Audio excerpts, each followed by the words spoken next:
I'm now going to show you how to make a really good rich spaghetti bolognese.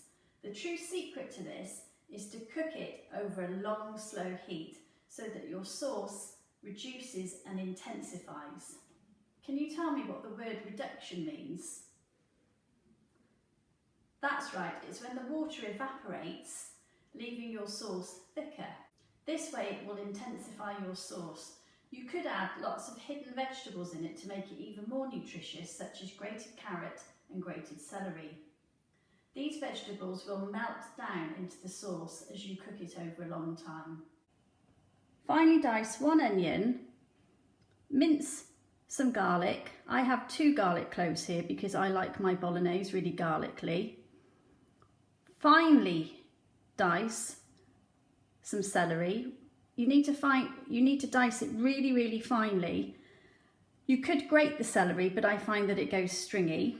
And here I have grated a carrot. I personally think it is better to grate your carrot because as you're cooking it over a slow, long heat, it will melt down into the bolognese, making it really rich and sweet, rather than having chunks of carrot.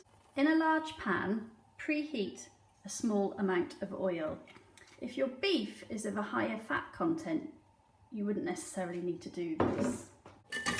Add your onion and slowly fry until it becomes translucent. That means that it is slightly see-through and is softened. Add your garlic.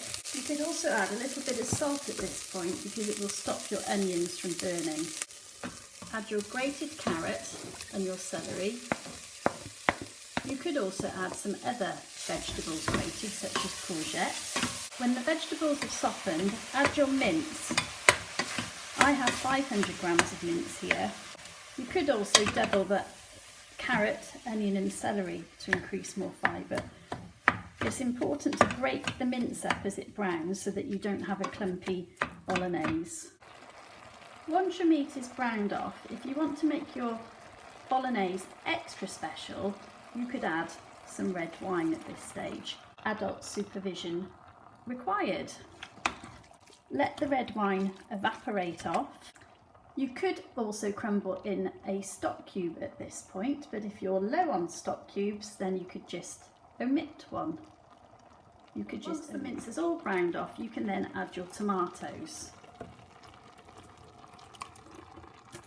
1 can is plenty, but sometimes I can use up to 4 for a really rich bolognese. Put about 1 inch worth of water in the can of tomatoes and rinse to swill out any remaining tomato juice. Add a good spoon of tomato puree, about 1 tablespoon's worth. Please note the colour of this bolognese at this point. This is where the secret comes in. You've got 2 options. You either put the lid on and cook on a slow, long heat, stirring every now and again, or you could put it in the oven on a low heat of about 140 degrees.